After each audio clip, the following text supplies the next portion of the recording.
Time for another Q&A. It's Q&A 117. We didn't just record this right after Q&A number 166. No, we went home, we slept, we did a few things, worked, came back, time. And I meant 116 there, actually, people. If you caught that botch, no, I corrected it, much like WWE try and do sometimes. Zachary Duffy asked us our first question.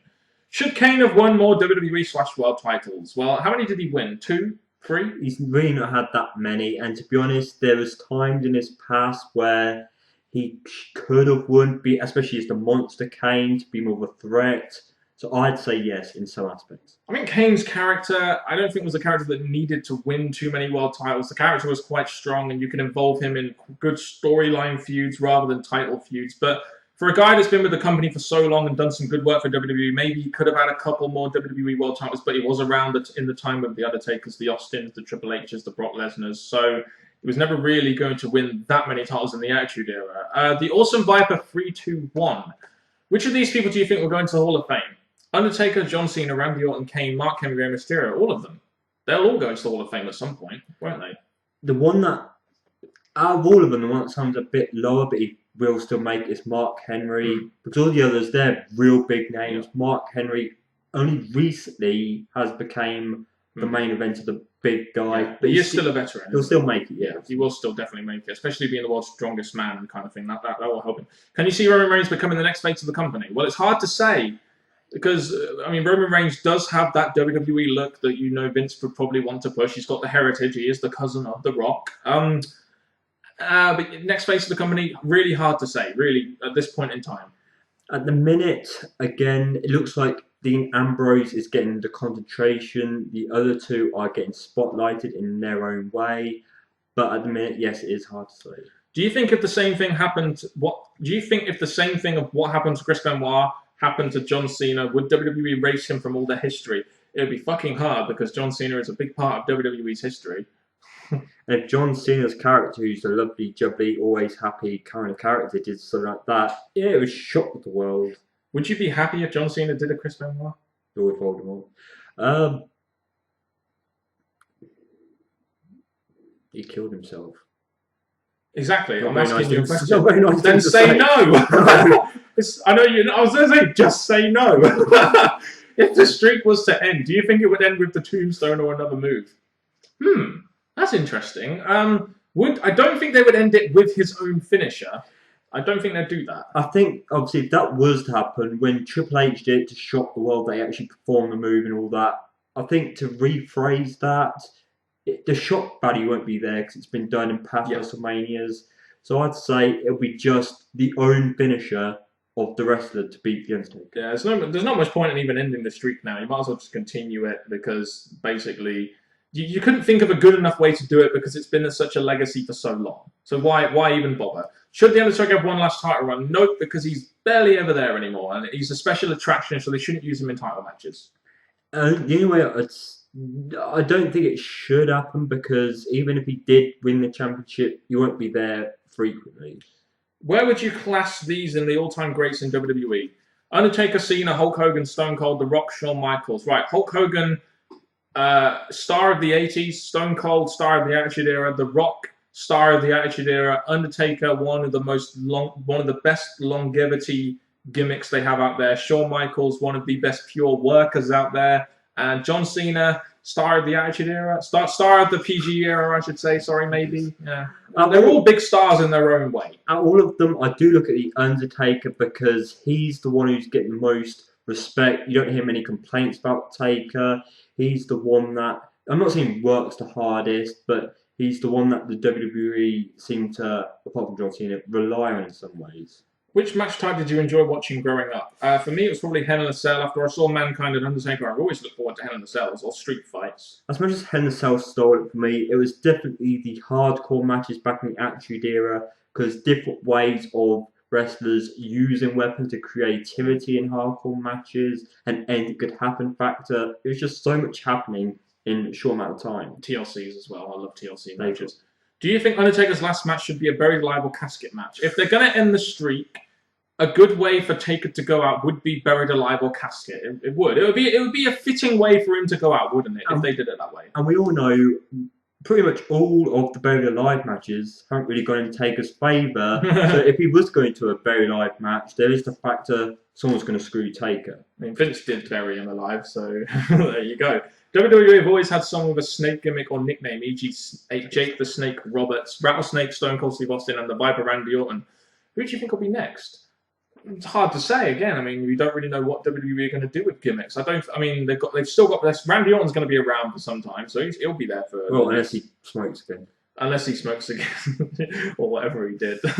Jamie Irons, do you think we will see... Oh, hi, Jamie Irons, by the way, all the way from New Zealand. He's probably watching this at stupid o'clock in the morning or something. Jamie Irons, do you think we will see the Ultimate Warrior going to the WWE Hall of Fame in the next few years? If so, do you think he will do his trademark entrance of running into the ring and shaking the ropes? He has been part of WWE's latest video game. Whether or not he'll go in the Hall of Fame will depend on if he's severed his ties with Vince McMahon yet. To be honest, I think just like Austin involvement with CM Punk recently, he's probably going to be up to Mania. Ultimate Warrior in this game, I think it may be hinting he's going to be inducted to the Hall of Fame this or next. So I'd say yes. Scott Wilde, I know it's early days, but your predictions for 2014 Royal Rumble. We did try this. Daniel Bryan may be one of them. If they're going to push him as the number one babyface, and if he doesn't win the title, the Royal Rumble would be a good way to surefire, get him to WrestleMania and put him in a big spot. If they're going to rebuild Ryback, he'll be a good winner of the Royal Rumble. If they're going to rebuild him, I would say... John Cena Taker.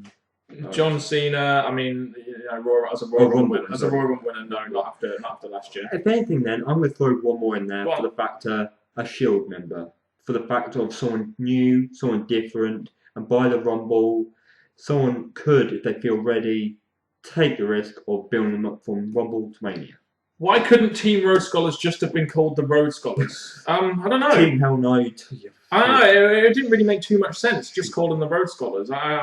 We don't know. We can't really answer that. I'm confused. I think. Go on. I was about to say team. Obviously, maybe it's the whole kid friendly. Team this, team that, and it's just a little Team Hell No thing. Yeah. I'm confused. Does Hulk Hogan actually own a part of TNA now? We don't know. Again, we don't know what influence Hulk Hogan has backstage, so we can't really answer that question. He may just be part of creative. He may just be there for TNA to get publicity, so we don't really know. You could also throw the question in Sting, because Sting's relationship with Dixie's quite strong, so Hogan as well. I think Dixie owns it. That's what I was going to build up to. Yeah, she's the owner, as far as we know. The Miz as a face just isn't working. He's only had 2 feuds this year, Cesaro to WrestleMania 29 and Axel. He is directionless and not even wrestling SummerSlam. How can Miz become relevant again? Well, they have him against Fandango right now. And I think the problem with Miz is now he's a babyface. He's always going to be a mid-card because they're never going to push him as a main event babyface because he just doesn't have... He's a natural heel. He's a natural heel. I'm sorry. Even though I think, to be honest, I could see him as a main event face if the WWE, once they turn him face, didn't slip him up big time because he went through a big phase as a heel. Brilliant. If they kept him then being an entertainment, like Del Rio, he went from a heel to face, got a good crowd, so he could have kept on going as a face. Miz, he was a good heel, he had crowd going. I think it could have worked, but the WWE just didn't keep him against main eventers building up towards a bigger storyline. It never really felt like WWE had a long-term plan for the Miz. It was like, well, Miz has done a movie, he's a good guy in it, let's turn him face, and then, I don't know. I want to like Dolph Ziggler, but his feud with ADR is getting so stale, it's actually boring watching Ziggler chase the title. This would have been asked a while back now. How would you book Ziggler after Big E feud match ends at SummerSlam? Well, I guess they've kind of ended the feud now. How would I book Ziggler? Well, it's hard to say. He's a babyface, so I'd want to feud him with a big heel. I don't really know who to feud him with, apart from maybe Ryback or something. A Shield member, because at the minute, we've got one that's the US champion. Yes, it's a step down, but at the minute... they're still top, as you can see, they're involved in the McMahon storyline, so still seen as the top defensive heels. So I'd say if he got wrapped up against a Shield member for the factor they've been involved in the main event scene, I think that'd be a good step to build up. Why not? American Alucard. Why don't we see tag team trademark finishes anymore? I think it's because tag teams are kind of thrown together a little bit. I don't know. I think we do see them. They just don't have as much impact, don't really have a name. It's not like we don't hear You don't see any of the combine finishes like the 3D or anything like that. You just don't hear them. They're just not as prevalent because tag team wrestling isn't as prevalent. They have had some. I can't remember the exact moves, like as you said. You like, can't really remember the names. 3D. There's been some like the sweep the legs, big boot, stuff like that. They've had some, but I think if they kept Road Scholars together, I think they could have had a special one. But right now, yes, there's no long-term tag teams for them to be given a trademark move. What do you feel is TNA's biggest problem? I think TNA's biggest problem is something that is beyond their control. TNA's biggest problem is just the fact that whatever they seem to be doing just doesn't ever seem to work. And it's something that they just can't control. It's unfortunate, really. Other such problems, the 8-8 storyline. Well, if I was to ask the fans or the viewers watching, they'll probably say the lack of interest, because there's some fans out there that just won't give TNA another chance because brand strength, then. Yeah, so I think that's it. There's just no real interest. Yes, there's ex-WWE wrestlers, but they're not getting the most out of their careers. And they don't really have any A-list celebrities or anything like that that are really going to let people... I mean, Tito Ortiz and Rampage Jackson are kind of celebrities, but they're not going to draw millions of viewers in, like when WWE bring in big celebrities, for example. Why did the Miz... it says a lot when Total Divas does better ratings than TNA. I'll just say that, and that kind of backs our point up. Why did the Miz fall? Because they turned him babyface and didn't have a real long-term plan for him next. That's the thing, because I think the Miz could have kept going if they had... We can turn your face so we can put you against this heel to make you do this. Just because he was a good guy in the movie, which made sense, but they just didn't have a long-term vision for it. Golden Eagle 407. A lot of these questions are being asked right now. With all the releases in TNA, how do you think it will take for Hogan, Bischoff, and Sting to get released? Depends on their contracts. Bischoff is very, very important in the creative process and the TV executive process, so he won't get released. Sting.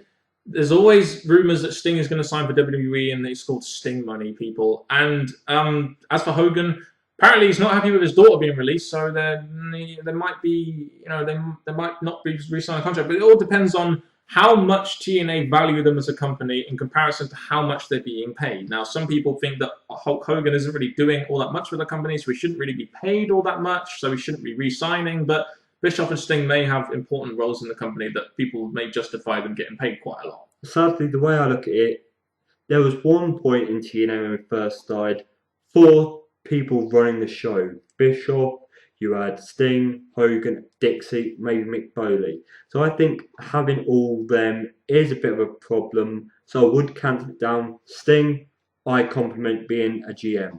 Dixie, she's always going to be there. Bischoff, backstage role, but Hogan, I think it's time.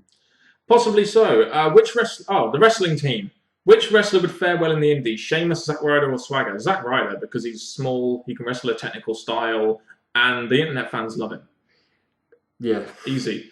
How would Crimson fare in ROH? Not bad, I think, because he would be a bigger guy, he'd be something different. Unfortunately, ROH are never going to do that, so there's no point in even talking about it. Thanks, TNA, for doing what you did to Crimson, but he's going to have to find somewhere else to go. Would you ever make a video series on how to fix ROH or any indie promotion? Nope, because we don't care about it, so what's the point? Is TNA a more famous indie fed with the benefits of a TV contract, or would you class them as a WWE but just a bad product? I say TNA are in between the level of indie and WWE. I mean, they draw over 1 million viewers, so they're not doing that badly. I mean, even when the ratings are shit, they're still drawing over 1 million to 1.5 million viewers, which is pretty good. That's what I was going to say, is because as much as we have said a lot bad about TNA's last 2 Q&As, they still provide entertainment. It's just at the minute, to hold it long term at this moment in time, they're just not doing it. Deco5757 for the second consecutive Q&A. Do you think bringing back such a watered-down version of ECW tainted its legacy? People will always remember the old ECW. I don't really necessarily think it tainted its legacy, but it was a little, I don't know, it just seemed a bit pointless. And it's like WWE tried to bring something back. They tried to bring back ECW. They got the fans excited, only to bring it back as kind of like their own version of ECW. I think ECW, it's like if you try and bring back old gimmicks, even in WWE, big gimmicks that worked, the fact that things have changed, time's gone on, it's not going to feel the same. ECW's time come and gone. And I just want to mention here, by the way, that NJ has a Monster background. In case you didn't realize he loved Monster enough. The Brad Botches. Who would you fire from WWE? No one, because I think right now, apart from maybe Great Khali or maybe Hornswoggle, I think right now WWE need all the talent they can get because they have so many damn shows to fill. There's two people I'm going to say just because I really don't care about them anymore, and if the WWE want to try with them, then good luck. Fandango and Ryback. I don't care about them anymore. The WWE have ruined them for me. I wouldn't say release them though, because there's still two guys that could do something for the company. Try. Liberty Bell. Whatever happened to the TNA Knockout tag title? They just Bye. got defunct because they didn't have anywhere near enough knockouts to do it, basically. With money seeming to be tight, how long do you see Hogan and Bischoff remaining with TNA? This is a very common question. Should they be let go? Should they ever have been hired? Right. Like I said in the previous question we answered here, it depends on how much worth they are to the company in comparison to how much they're getting paid. If Bischoff and Hogan are getting paid a lot, if Hogan isn't bringing in the amount of viewers or publicity that TNA want him to do, then they should release him. Bischoff has got heavy influence backstage and he knows a lot about TV, hence his WCW days, so they're definitely going to keep Bischoff. Should they be let go? Hogan, possibly, yes. Should they have ever been hired? Again, we can't really answer that because people say the product went worse, but did it? I mean, I don't know. The product declined. They've never really got to that next level, brother. So when I look at Hogan, again, back when he first came in, draw, Sting, draw, Bischoff, draw. So at the time, maybe the ratings different, maybe the entertainment storyline was all there.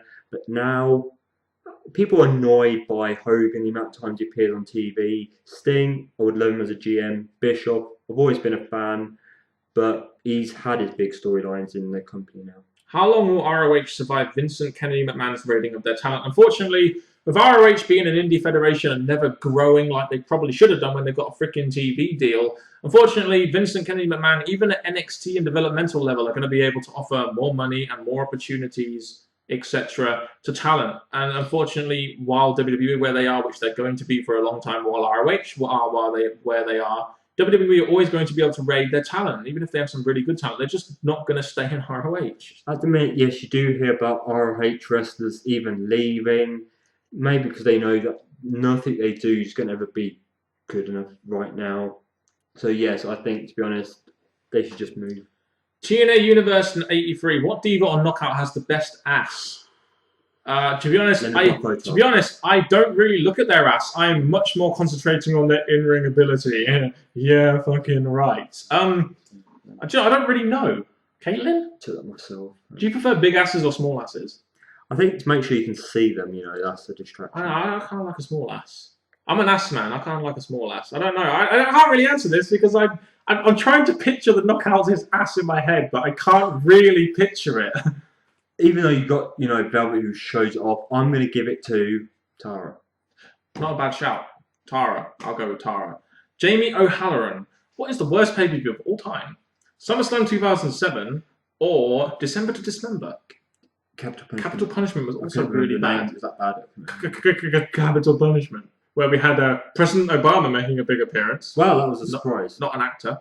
In 2003, do you think Goldberg was the right contender for the World Heavyweight Championship? Yeah, I mean, Triple H was the big champion in Evolution at the time. Goldberg was brought in as this big star. There you go. So, yeah, it was only going to be around for a year, but he wasn't a bad contender for the World Heavyweight Championship. He was a legit star still at the time. So, yeah. To bring Goldberg in, Triple H was the best person, right time. To go against Triple H made a big match. There was also the Rock involvement. So, to be honest, he was born at the right time. He had great feuds, great challenges, and I think it was good to have him there for those feuds. Who is the worst face and worst heel of all time? I'll say the worst heel of all time, and it's not his fault, would be someone like Stone Cold. Because he was a terrible heel because he was such a good face. Because people loved him. That's my answer there. And as for the worst face of all time, could say Cena. He's been a face too long. He's been a face too long, and the character's stale. In NXT, Bo Dallas because he gets hated even though he's a babyface. Go on, yeah, I'd like to hear your thoughts on this one actually. Kane, again, he's a monster to me. Face turns don't really work for me. So the worst face Mark is Kane. Henry as a face. Yeah. What about worst heel? Who's gone from a face to a heel? It didn't work. At the minute, Obviously, come on, Ryback. Oh my god, how did I Come on. not see that? Come Of on. course, Ryback going for a face deal was fucking awful, No, wasn't it's it? not. How did I It's not see that? Oh my god. Terrible. Or the worst face could be Miz, because he's such a good natural heel. But anyway, let's just go off that now, because we've got to our 20-minute time limit we subject to ourselves for these Q&As, and NJ trying to do a bit of Dolph Ziggler with a bit of Randy Orton in there with the hair. Keep sending us in questions for our Q&A. We've got about 7 or 8 pages of questions to go, so we will get to your questions eventually, but we're always looking for new and creative questions, and we try and keep it current as best as we can, but with the format of the page, with the format of each Q&A and everything, it's sometimes a bit difficult for us, so that's why the TNA questions are all coming up now for the releases and all. And to keep your patience there, for the ones who send in questions next, what I would like to see you to do is I want you to send in as many questions that's going to make us think. Thank you very much, viewers. Got Mr. Parkin right here, NJ sitting right here. Have a great weekend and goodbye.